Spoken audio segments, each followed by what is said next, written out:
자, 환승부 연장 방송. 네, 우리 김웅 의원님 그리고 박성택 실장님의 의리로 함께 연장 방송에 참여해 주셨고요.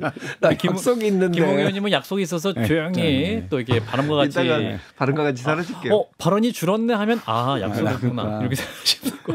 근데 저는 이준석 의원이 이번 명태균 씨 관련 문제에 있어서 처음에 저는 이제 사실 개인적으로 스탠스가 좀 꼬였다고 했고 유튜브 같은 데 가서 제가 그렇게 얘기했고 근데 초반에 맨 아마 이 방송이었을 거예요. 처음 명태균 씨 관련돼서 나왔을 때 메시지 캡처가 나왔을 때 캡처 얘기가 논란이 나왔을 때 내가 봤는데 선의의 조언일 수 있다. 여사의 뭐 공천 관련 텔레그램을 봤는데 텔레그램 메시지 그게 아마 정확한 워딩은 좀 전에 방금 말씀하신 거는 여사가 선의의 조언이라고 빠져나가면 어떻게 하겠냐. 그러니까 제가 이렇게 불완전하다 또는 완결성이 없다는 얘기가 뭐냐면 이것만으로는 안 된다. 이렇게 해서 문제 제기하면은 이걸 만약에 그냥 선의의 조언해 준 거다라고 발뺌하면 어떻게 할 것이냐.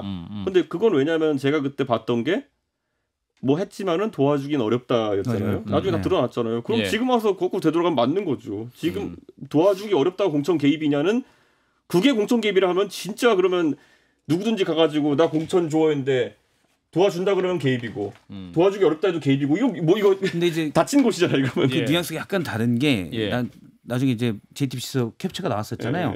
단수면 저야 좋죠. 요거는 그냥 원론적인 대답이 아니거든요. 약간 누구 뉘앙스인지 관리자의 대답 같이 보여지는 측면이 있어서. 아니 나는 너를 사랑하지만 헤어질 수밖에 없다가 헤어진다는 얘기 사랑한다는 얘기예요. 그러니까 뭐 거기는 뭐 경선을 했잖아. 그게 아니 도대체 대통령 나는 너를 사랑하지만 헤어질 수밖에 없다는 헤어진다는 얘기잖아. 대통령 부인하고 그 이야기를 왜 하냐고. 저는 처음에 그게 문제라니까. 딱 뭐라 했냐면 제가 처음에 AB 의원이 천하람 이준석 의원인 걸 알고 있어서 뉴스토마스 기사 그 기사에 한 어떻게 보면 얘기가 됐던 분인데 거기에 대해서 다시 물어보니까 익명으로 나왔었는데 물어보니까 천인 공멸짓이네요 라고 얘기하기에는 사실 인간적으로 부담이 있을 수 있다. 그래서 거리를 두는 거라고 저는 생각을 했었거든요. 저는 자 이렇게 얘기할게요. 거꾸로 AB 의원이 천하람 이준석이랑 아셨던 건 뉴스토마토에서 미리 들었다는 거 아니에요? 뉴스토마토에서 듣진 않았고 뭐 어디서 들어요? 흘러다니는 얘기를 들었죠. 그럼 뉴스토마토와 관계 있는 장설철 소장이라 하고 그럼 장설철 들어다 치면은 근데 그거야말로 그러니까 선입견이죠. 그러니까 왜냐하면 그거는 그 상황에서 문제가 있다고 판단하고 가는 건데 저는 글쎄요. 저는 그때 제가 봤을 때 제가 그래서 나중에 그 AB 보도가 나가기 전에 저한테 기자가 최종 확인 왔을 때 근데 진짜 이거 나가면 그 다음에 후속하기가 힘들 거다 이 분야 텔레그램 쪽에서. 왜냐하면 저는 그때 내용을 최대한 얘기하지 않고 기자한테 뉘앙스로 얘기하려고 그랬어요. 이거 불완전하다. 근데 나중에 내고 나니까 제가 너무 당황스러워가지고 그 뉴스마트 편집국장님이 저희 방을 찾아오셨어요. 그래서 그때 대화 좀 하고 말미에 이렇게 말씀드렸어요. 근데 그 국장님 죄송하지만 내용이 그게 제가 본 캡처가 왜냐면 전 뉴스토마토 입장에서 더 나가면 좀 뉴스토마토가 곤란해질 것 같아요. 그 텔레그램에 국한해가지고. 그래서 사실 국장님 그 대화에 제가 본 캡처 마지막 내용이 뭐 미안하지만 도와줄 수 없게 됐다라는 취지였습니다라고 했더니 그때 국장님이 저희는 몰랐는데 이런 식으로 말씀하셨어요. 그러니까 저는 그때 되게 안타까웠던 게 뭐냐면은 너무 한 방향으로 달려가는 거예요. 그러니까 저는 그때 뉴스한테 뭐라 얘기냐면 솔직히 저한테 만약에 그냥 그런 의심이 간다 기사로 만약에 쓰고 싶은 게 있으면은 오히려 제가 말씀드릴 수 있는 게 많다고. 근데 꼭 이거 여만해로 가면은 제가 이거는 아니라고 해야지 뭐 내가 신뢰도 없는 사람 되잖아요. 갑자기 여기서 내가 맞다 그래 버리면은 나중에 언젠가는 텔레그램 내용이 나올 텐데. 그러니까 저는 오히려 그거는 우리 박선택 기자님이 너무 뉴스토마토 보도 또는 그것의 전원에 너무 감화되신 게 아닌가. 자, 그러면 거의 아니 근데 지금 나오는 얘기들을 쭉 보면 죄송합니다. 나오는 얘기를 보면 어쨌든 22년 공천에 명태균 씨 녹취들 나오면 명태균 씨가 역할을 했고 특히 여사를 통해서 뭐 받지 않았나 김영선 전 의원 그건 국감장에서 나왔던 김영선 전 의원의 녹취가 있습니다. 내가 사실 명태균 씨 덕에 됐으니 근데 이게 명태균 씨가 전략을 잘 짜서 됐으니라고 생각하는 사람들은 없잖아요. 그러니까 이게 자꾸 타임머신이 왔다 갔다 해서 이 문제가 복잡한 건데요.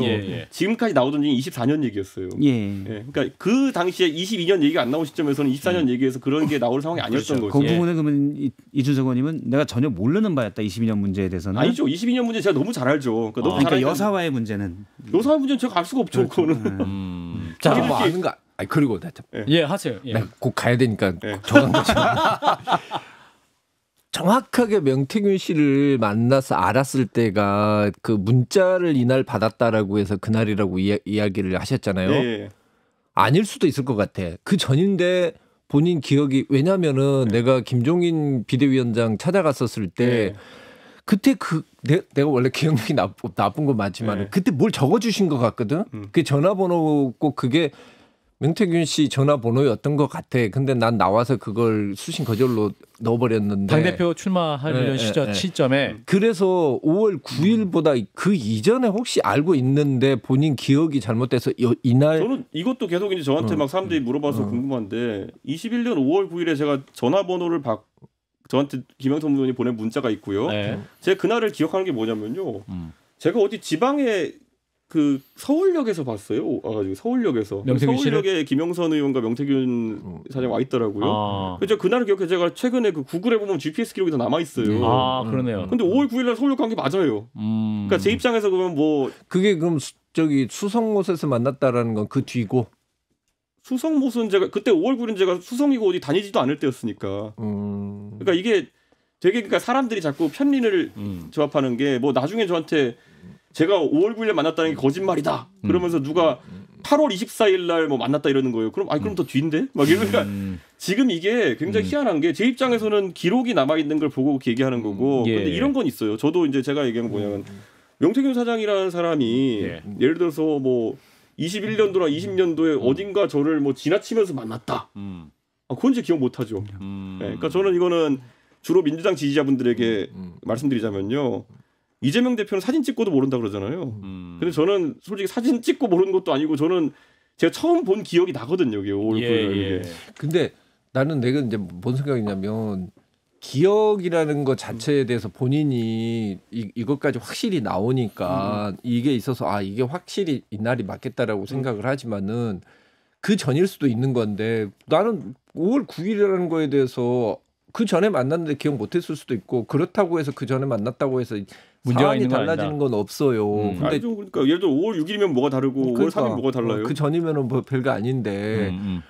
그러니까 이제 나는 왜 자꾸 저 5월 9일에 본인도 그걸 가지고 반드시 이날이 맞다라는 식으로 자꾸 모르는 거 아니요. 그러니까 여기에 본질 뭐냐면은 저한테 왜 그렇게 명태균 사장을 디펜스하냐고 하는 사람들이 있는데요. 예, 맞아요. 그 질문 해드리고 싶었어요. 명태균 사장 디펜스가 제 디펜스예요. 왜냐하면 지금 보면 이 사건이 시작된 다음부터 처음에 칠불산이 홍무현이 한 2주일 동안 이제 춤추고 그래서 뭐 나온 게 뭐가 있어요. 그 다음에 이제 그 다음에 대통령실이 우리한테 소개시켜준 게 이준석이다 이렇게 들고 나왔잖아요. 그래서 제가 거기다 반박하면서 아니다 나 5월 9일에 기록 있고 너는 그 전에 봤잖아 이걸 얘기를 한 거거든요. 그러니까 이거는 제 디펜스지 제가 명태균 사장 디펜스 하는 차원에서 얘기하는 게 아니에요. 저도 여러 이제 그런 문제에 대해서 뭐 대통령실 뭐 팩트가 완전 틀린 얘기잖아요. 말씀하신 거는 근데 그건 어차피 다 이건 보려고 그렇죠. 보려고 상관이 없는 거고. 근데 이제 여론조사 보정 관련된 얘기도 두 가지로 나눠서 얘기했죠. 이제 연령별 투표율로 가중치를 바꾼 것 하나. 그런데 사실은 저도 뭐 그건 크게 중요하다고 생각하지 않고 했던 거는 강혜경 씨가 국감장에서 나왔던 녹취록. 홍준표가 2-3% 정도 앞서는 걸로 해. 그건 사실은 말 그대로 조작이잖아요. 제 100분 토론 나온 거 보셨어요? 100분 토론 나온 거 못 봤습니다. 그러니까 다른 이게 계속 문제가 뭐냐면 저는 다른 방송 인터뷰에서 봤어요. 아니요. 이렇게 보시면 돼요. 제가 뭐라고 했냐면은 100분 토론에서 자 앞에 그 하태경이한테 줘야 되라고 했던 그 조사는 만약에 그런 식으로 20대 샘플 뻥튀기 했으면 그건 문제가 될 수 있다. 하지만 뒤에 투표율 곱한 거는 문제가 되게 없고 그거는 일반적으로 많이 하는 보정이다 얘기했어요. 근데 이걸 이제 민주당 계열의 유튜브에서 퍼가가지고 이준석이 이걸 다 옹호했으면 되라고 다니는 건데 그런 거 그만 보세요. 저는 제가 말했죠. 아까 두 번째 거는 저도 그 문제 없다고 보고 첫 번째 거는 이렇게 생각을 하는데 그렇게 말씀하셨잖아요. 근데 여기 다른 인터뷰에 정격 시선가 어디 나온 걸 쭉 보니까 그런 식으로 얘기를 하셨어요. 첫 번째 거는 이건 문제가 있을 수 있고 두 번째 거는 문제 없습니다라고 했는데 사람들이 디펜스하다고 느끼는 건 뭐냐면 과거에 이준석 의원이라면 첫 번째 게 훨씬 무게 중심을 둬서 얘기를 했을 거라는 거죠. 이거는 문제가 있을 수도 있어요 정도가 아니고. 자, 그런데 그것 때문에 그런 거예요. 제가 그러니까 무슨 사실관계를 달리게 하는 게 모든 상황에서는 이준석이 하는 거에 있어서 가장 최우선은 이준석 디펜스예요. 그럼 자 보시면은 전자는 내가 후보 시절에 윤석열 후보가 무슨 뭐 춤을 췄든 노래 불렀든 제가 신경 안 쓰고요. 후자는 대선 공정성에 대한 문제예요. 그러면 대선 공정성 그 당시에 당대표로서 관리하던 경선 후보가 어디서 술 먹고 쓰러져 있던 알 바 아니죠. 그런데 내가 책임하에서 치른 선거에서 만약에 그런 어떤 여론조사 부정이 있었으면 제가 문제이기 때문에 그건 문제 없다. 그리고 앞에 거는 문제가 될 수도 있다. 이렇게 긋는 거예요. 당연히 후자에 더 그 방점을 찍어서 얘기할 수밖에 없는 것이고 그러니까 저는 계속 얘기하는 게 뭐냐면요. 이런 식으로 그냥 우가우가식으로 지금 흘러가고 있는데 저는 예. 이런 거 예를 들어 저한테 뭐 명태균 사장의 도움 받지 않았냐? 그럼 제가 계속 얘기하는 게 뭐냐면은 그러면은 제가 도움을 받은 여론조사 하나만 특정해 달라. 근데 아직까지도 아무도 특정을 안 하잖아요. 예. 근데 지금 이게 사실은 지금 포커싱이 돼가지고 있는 건 민주당이 바라는 것은 사실 어떻게 보면 대선 경선에서 이런 건데 지금 내가 봤을 때 녹취록 나오고 있고 이런 것들 포커싱이라는 건 결국 뭐냐면은 지방선거 때 그때로 지금 포커싱이 되고 있고 내가 보니까 명태균이 그때 제일 날뛰었던 거 날뛰었다는 이야기는 좀 그렇죠. 활발하게 아무튼, 활동을 했다. 예. 그때 가장 많이 움직였던 것 같아요. 그래서 예. 그 부분들이 지금 계속 나올 거라고. 그래서 나는 사실 그 부분들에 대해서 우리 이 의원께서 정확하게 지금부터 좀 기억을 하고 사실은 시간이나 날짜나 이런 부분들에 대해서 너무 명확하게 지금 딱딱딱 잡아놓을 건 아닌 것 같아. 무슨 말인지 알겠죠? 저는 이 부분에 대해 가지고는 나오면 나온 대로 얘기하겠지만은 저는 제가 갖고 있는 기록 내에서 얘기하는 거기 때문에. 알겠습니다. 자, 명태균 씨 얘기는 이제 충분히 한 것 같아서요. 예, 여기까지 하고 대통령과 한동훈 대표 얘기 좀 해보겠습니다. 그런 가치 없는 얘기를 왜 가치 없는 얘기. 지들끼리 뭐 싸우든지 말든지 내가. 재밌잖아. 네? 가짜 그 조금만 하겠습니다. 예. 그래서 자, 일단은 지금 월요일 날 차담을 하고 이외에 여러 가지 또 막 한동훈 대표는 거기서 그 대통령실에 발표 각색했다. 그러니까 또 대통령실 오늘 오후에 뭘 각색했냐 뭐 이렇게 얘기 나오고 뭐 테이블도 원탁 테이블 요구했는데 왜 또 굳이 그랬냐 뭐 여러 가지 얘기 나오는데 일단 대표님 그 총평을 좀 해주시면 두 분의 만남.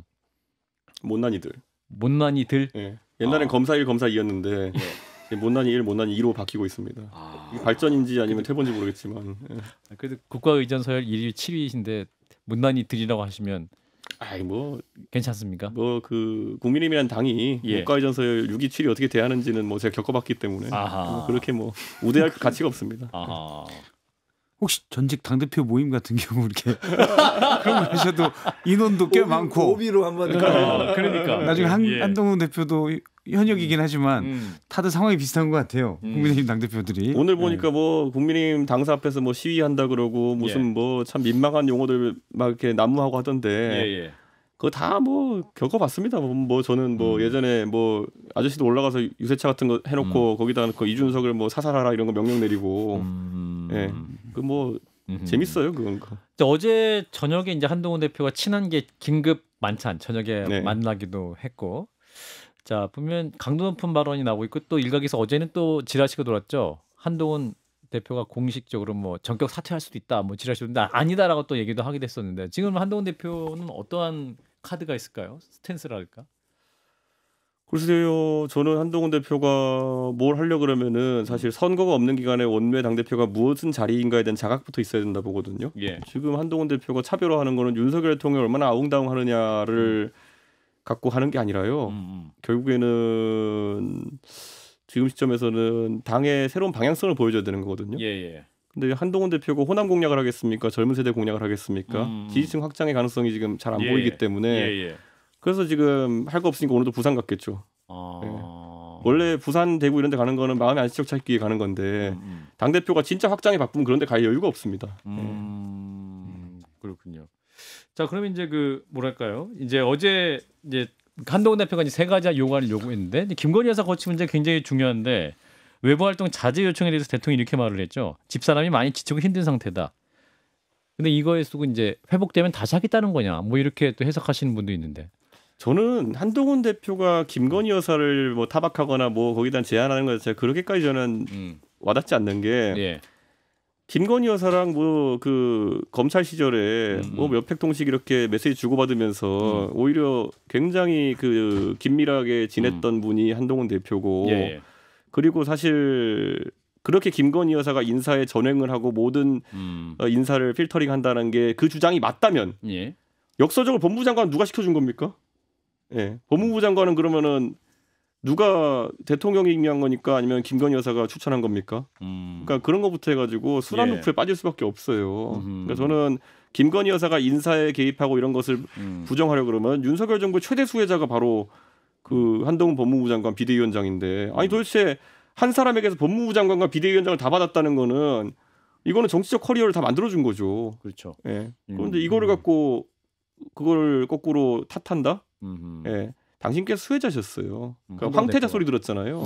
망동훈 대표가 지금 뭐 여사의 활동 중단, 인적 쇄신 이런 걸 요구할 그 내용은 메시지는 맞을 수 있어도 요구할 자격이 없다 이런 말씀이신 건가요? 그렇게 와닿지 않는 거죠. 예를 들어서 차별화를 한다고 했을 때 예전에 무슨 박근혜 대통령처럼 이명박 정부에서 거의 뭐 선대째부터의 프로젝트였던 수도 이전을 갖고 이제 대립한다든지 아니면 공천학살 당해가지고 국민도 속고 나도 속았다 이러면은 아 그거는 그래 박근혜 불쌍하다 이게 되고 하는 거지만은 예. 지지모랑 한동훈 대표 지금 뭐 공천 자기 하고 싶은 대로 했죠. 거기다 총선도 시원하게 졌죠. 예. 거기다가 뭐 본인은 수혜자죠, 황태자죠. 뭐를 갖고 지금 각을 세워야 되는지가 애매한 거죠. 예. 그래서 이제 어제 그 지난 월요일 날 그 긴 탁자에서 제로콜라 한 잔 그리고 끝난 이후에는 실상 저녁은 추경호 원내대표를 불러서 같이 뭐 이렇게 하고 그렇게 어떤 따돌리는 듯한 그런 상황들을 이제 한동훈 대표를 위한 서사가 만들어지고 있다 이렇게 표현하시는 분도 있고 오히려 그런 것들이 한동훈 대표에게 도움이 될 것이다라고 말씀하시는데 그 정도는 부족하다는 의미인가요? 와 대한민국의 그 정치 서사가 그렇게 쉽게 만들어지는 거면은 박근혜 대통령 정치 헛했고 윤석열 대통령은 왜 조국한테 그렇게 해가지고 조국 사태 때 그렇게 해가지고 그걸 쌓아 올린 겁니까? 대한민국 국민들이 아니 그러면 쉽게 말하면은 어느 대통령이나 차기 권력 만들기 되게 쉽네요. 한 석 달 정도만 홀대하고 이렇게 해가지고 예, 하면은 대통령이 야 저 사람 대통령감이네 이렇게 한다 그러면은 그렇게 쉬운 게 있을 수 있나요? 한 3-4달만 약속대로 하면 된다는 건데. 아하 그렇군요. 그러니까 저는 지금 제가 봤을 때는 한동훈 대표 입장에서는 약간 진퇴양난이긴 한데 그래도 컨셉을 잡자면은 당의 개혁을 잡아야 될 거다. 당의 개혁. 예. 이재명 대표와 곧 만날 건데 그 만남에서 이제 어떤 김건희 여사 특검법이라든지 제3자 추천 최혜병 특검법이라든지 그런 특검법을 합의를 이재명 대표와 함께 좀 합의를 한 이후에 대통령을 또 압박하면서 차별화하는 그런 방향으로 갈 수 있지 않겠느냐. 그건 만나는 거는 때와 장소와 포지션이 진짜 모든 걸 결정하는데 지금 만나러 가면은 먹잇감이죠. 먹잇감? 누구의 먹잇감이죠? 이재명 대표 먹잇감이죠. 아 그런가요? 원론적으로 계속 얘기할 거고 그래서 뭐 최상병 특검 찬성해라. 그다음에 거기에 뭐 김건희 특검 찬성해라 이렇게 얘기할 거고 그럼 한동훈 대표는 자기 딴엔 머리 쓴다고 나는 가서 금투세 얘기해야지 뭐 이런 거 하고 있을 거예요. 그러니까 그런 수준으로 가서 이제 하면은 뭐 그거 한 다음에 이재명 대표한테 뭐 젊은 세대가 금투세 반대하고 있습니다 한 다음에 그거 기사 한 줄 내면 내가 이겼다 착각할지도 몰라요. 근데 레벨이 다른 사안들이거든요. 금투세가 중요하긴 하지만은 국민들이 지금 윤석열 정부에 대해 갖고 있는 불만은 그것보다 커요. 그런데 그런 구도를 안고 가겠다? 저는 만약 이재명 대표가 덜렁 그러면 금투세에 대해서 입장 전환하겠다 받아버리면 어떡할 거예요? 한동훈 대표가 대통령과 만나서 했던 얘기라고 이제 관계자들 통해서 전해지고 있는데 선제제 여사에 대한 선제적 조치가 없으면 계속 야당의 공세, 그러니까 실질적으로 특검을 막을 명분이 없다라고 얘기를 한 걸로 전해졌거든요. 그런 거를 이제 바꿔서 생각하면 선제적 조치는 전혀 없을 것이기 때문에 지금 한동훈 대표는 특검을 막을 명분이 없다라는 실토고 고백도 될 수 있거든요. 그리고 최근 친하게 움직임을 보면 지금의 민주당이 내는 뭐 국민의힘의 공천 관련해서 뭐 압수수색도 하고 이런 것까지 물론 국민의힘 입장에서는 좀 상당히 부담되는 그런 건 아니라고 생각하는데 이런 독소조항을 좀 뺀다면 국민의힘 입장에서 독소조항을 뺀다면 할 수 있다라는 목소리도 있어요. 아니, 한동훈 대표가 할 거라고 본 거예요. 이게 웃긴 게 뭐냐면 그게 이제 한동훈의 제3자 특검법 얘기잖아요. 본인이 하면 되지 그거를. 아니 그러면 만약 그럴 생각이 있으면요. 지금 바로 내가 자기 공으로 만들어야죠. 왜 그걸 수동적으로 갖고 와서 타협하면 이렇게 자기가 먼저 지르고 야 이거 내 거야. 민주당 받아라 이렇게 돼야죠. 그러니까 제가 봤을 때는 글쎄요. 저는 가능성 높지 않게 봅니다. 수동적으로라도 한동훈 대표가 뭐 조정된 특검법에 찬성할 가능성은 상당히 낮게 보시는군요. 제어가 안 된다고 생각할 겁니다.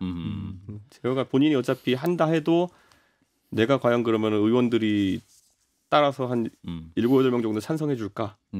자신감이 없을 거라고 봅니다. 자신감이 없을 것이다. 근데 어제 이제 한동훈 대표가 친한계 인사 20여 명과 만찬을 했는데 명단이 돌았어요. 혹시 대표님도 보셨어요? 제가 요즘 그런 것까지 그런 마이너한 이슈까지 제가 관심이 마이너한 이슈까지. 그 명단이 뭔지까지 관심 가질 이유는 없어가지고. 뭐 커뮤니티에 돌고 뭐 지라시로 돌고 했는데 그래서 이제 일종의 반란이다, 시위성 세력과시다, 대통령 하는 메시지다 이렇게 보는 시각도 있습니다. 그 20여 명이 모이면 그것이 아까 이제 7명을 모일 수 있는 역량이 안 된다 말씀하셨습니다만 이것이 한동훈 대표 입장에서는 나 한 20명 정도 있어라고 또 그 명단을 보진 않았지만은. 아마 비례랑 초선들 다 모았을 겁니다. 저도 얼추 보니까 그런 분들이 많이 있었어요. 근데 그게 이제 흔히 있는 일이거든요. 초반에 무슨 뭐 비례랑 초선들 모여가지고 무슨 당을 쇄신하자. 근데 이게 뭐냐면 절대적으로 비례는 다 초선이잖아요. 그러니까 그렇죠. 김혜지 있구나. 그래서 김혜지 의원은 재선이고, 근데 다 초선이잖아요. 그러면은 보통 솔직히 말하면은 정치적으로 무슨 상황인지 잘 파악이 안 된 상황에서 그런 자리에 가는 경우가 많고, 두 번째로는 그들의 독자 행동을 못 합니다. 왜냐? 20명이 모였어요. 그럼 20명 모여서 탈당이라도 할 수 있으면 되는데 비례 탈당 못 해요. 비례는 카운트에서 빼고. 그러니까 저는 그거는 보면서 그냥 모였니? 이러고 그냥 사람들이 지나가는 거지. 거기서 무슨 대단한 정치적 압력이 생기긴 어렵다. 박근혜라는 사람이 무서웠던 건 언제든지 수틀리면은 분당할 수 있는 거였거든요. 근데 그게 아니잖아요, 지금. 근데 지금 사실은 특검법이 재의결되기 위해서는 8명만 모아도 되기 때문에, 그러니까 뭐 과반이 필요한 것도 아니고 뭐 50명이 필요한 것도 아니고 딱 8명만 있어도 되기 때문에 그 정도면 한동훈 대표에게 힘이 실리지도 않겠냐라는 그런 의견도 있거든요. 원래 그 조선시대 때도 반란을 일으키면요, 그 반란 일으킬 때 그 이 동그랗게 그려가지고 이름을 다 순서대로 그려가지고 사발통문이라는 걸 써서 하잖아요. 정상적인 그런 반란이면 그렇게 하지. 20명 모여가 출석부 쓰고 만약에 사태가 벌어지면 우리가 다 뒤집어 쓰는 건데 그렇게 하지 않습니다. 그러니까 보면은 저건 수도되게 약한 거죠. 자, 이제 대통령이 이제 이 만남 이후에 한동훈 대표 인적쇄신 요구, 이거는 한동훈 대표의 인적쇄신 요구가 아니라 인사농단이다. 이게 이제 구체적인 근거도 없이 대통령이 인사권자인데 인사권자의 권력을 고유한 권한을, 고유 영역을 흔들고 있다라는 취지의 비판을 했다고 합니다. 채널 A 단독 보도가 나왔는데. 글쎄요, 저는 이런 거예요. 저는 예전에 보면은 조어 잘하시는 분들 있죠. 뭐 박지원 의원 이런 분들. 뭐 옛날에 박근혜 정부 시절에 보면 뭐 만회상환 이런 거 이름 지어가지고 얘기하고 아니면 뭐 7인회 이런 것들 막 얘기 나오고 했잖아요. 그때 그 7인회 멤버들 보면요, 대한민국의 기라성 같은 분들이에요. 무슨 막 뭐 어느 주요 언론사의 부사장 출신, 뭐 어디 뭐 회장 뭐 이런 분들이거든요. 아니면 국회의원 이런 분들이거든요. 근데 지금 7인회 명단은 양쪽 다 너무 허접해가지고 이게 거명할 가치가 없는 거예요. 우선 7인회 그러면요, 그 사람들이 누군지 알아야 사람들이 성격을 파악하고 까든 말든 하죠. 국민 인지도가 있는 분들 뭐 이렇게. 그러니까 이런 거죠. 윤핵관 얼마나 찰집니까? 4명 의원 딱 나오고 그다음에 윤핵관 호소인 그다음 등급 얼마나 찰집니까? 그러니까 이 정도는 돼야지 이게 조어가 되고 이게 회자가 되는 거지. 7인인데 지금 예를 들어 대한민국에 길에 가시는 분들 붙들고 그 도곡동 7인이 아니면 한남동 7인이 하는 거 명단 14명 중에 한 2명 대보라면 되는 사람이 1%도 없을 겁니다. 뭐 이거는 흥행할 수가 없는 명단이에요. 그렇죠. 약간 좀 매력적인 명단이 아니다. 그 명단을 봤을 때조차.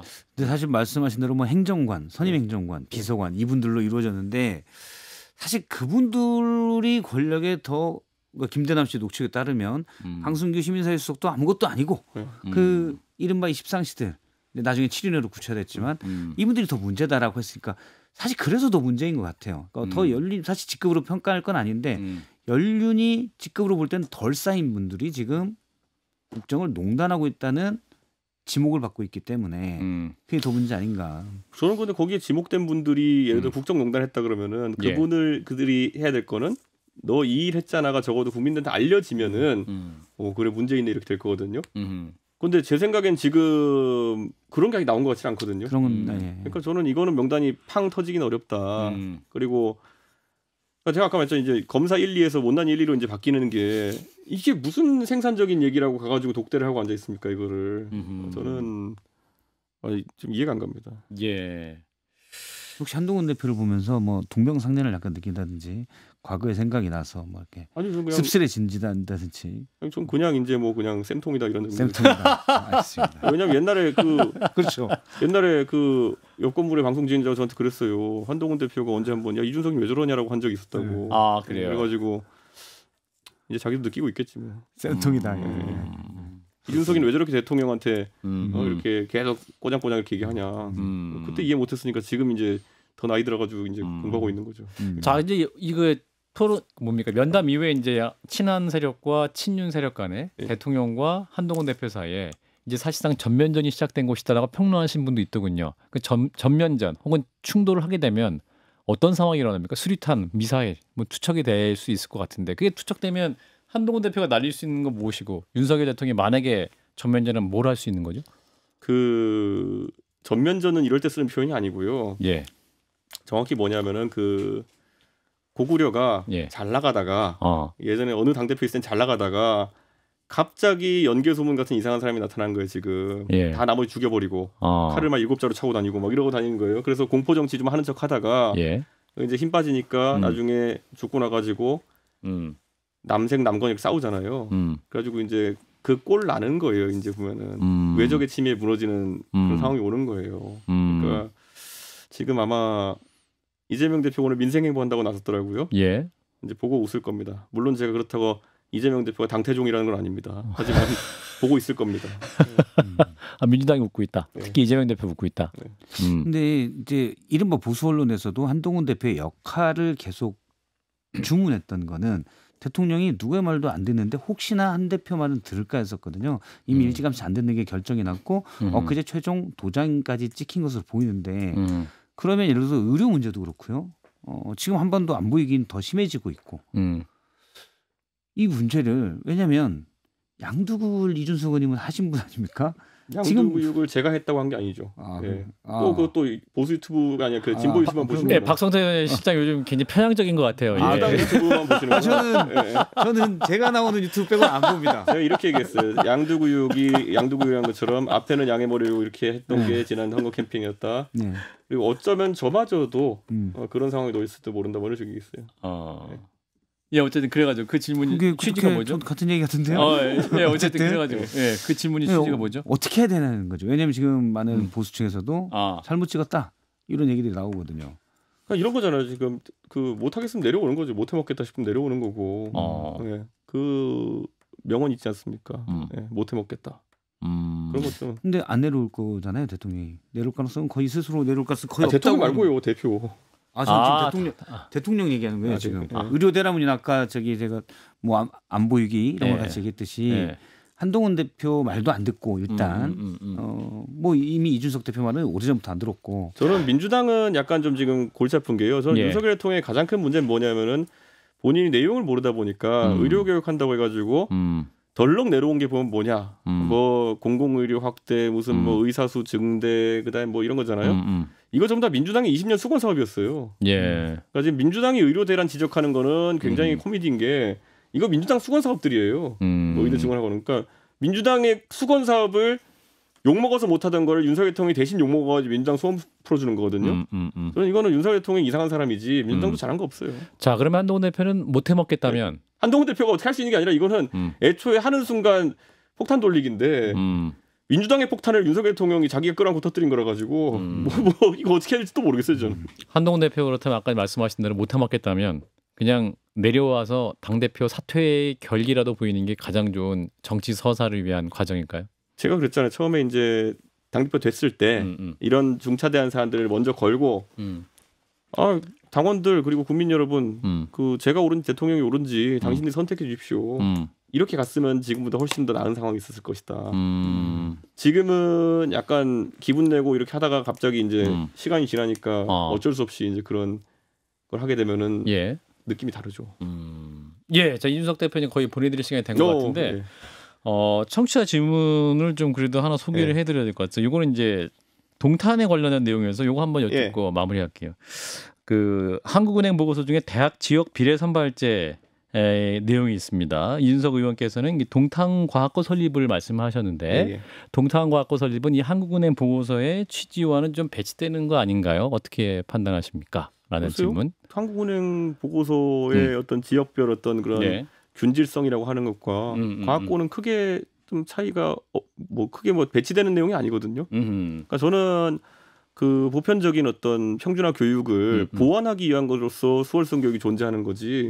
저는 수월성 교육이라는 것이 결코 그런 어떤 교육의 균질화에 장애 요소가 된다 보기 어렵다 이렇게 생각합니다. 과학고가 예전에 같은 경우에는 뭐 서울과학고등학교, 뭐 경기과학고 일부 과학고 내에서도 농고가 서울대나 이런 입시를 독점해가지고 문제가 된 적이 있지만요. 요즘은 그렇게 되는 상황은 아닙니다. 의대 진학 같은 경우도 제도적으로 상당히 어려워졌고 그래서 저는 그런 우려를 가질 필요는 없다. 그게 뭐 양립 가능한 명제다. 만약에 그렇죠. 실제 뭐 추진되다 할지라도 실제로 경기도에서는 지금 과학고가 그 딱 한 개 있거든요. 의정부에. 근데 인구 비례로 봤을 때 4개까지 있어야 다른 시도랑 평균이 맞는 거거든요. 어쩌다 보니 이게 경상북도에는 2개 있고 인구는 4분의 1인데 5분의 1인데 예. 불균형을 해결하기 위한 거지. 뭐 수월성 교육이 부족한 부분을 하는 거지 확대하는 것도 아닙니다. 예. 박 시장님 질문 없으시죠 이제? 네. 예, 알겠습니다. 아주 1시간 동안 아주 요즘 유튜브 하시는 거 잘 됩니까? 저는 개인적으로 하는 건 없어요. 아 그래요? 예전에 하시던 거 어떻게 됐어요? 아니, 다 출연자로 나가는 거죠. 출연자. 앵커로 나가는 거 하나 있고. 예전에 동탄 선거 하는데 막 카메라 들고 오셨어요. 그러니까 그거는 제가 개인으로 하는 게 아니고 네. 이루신문이 하는 채널의 진행을 맡은 거예요. 아 그렇구나. 동탄 갔잖아요 그때. 예. 그런 것 때. 예. 그때 될 줄 알았어요? 아니면 좀 몰랐어요? 뭐 반반? 저는 인생은 늘 모른다. 내가 가서 열심히 촬영 내주고. 예, 오늘 연장 방송까지 1시간 동안 함께해 주신 이준석 의원님께 감사드리고요. 끝까지 함께해 주신 우리 박 실장님께도 감사드립니다. 전 약속이 없어서. 예. 아, 예. 저도 약속이 없고. 야, 오늘 함께해 주신 청취자 여러분께도 감사드리겠습니다. 한판 승부. 고맙습니다. 네, 감사합니다.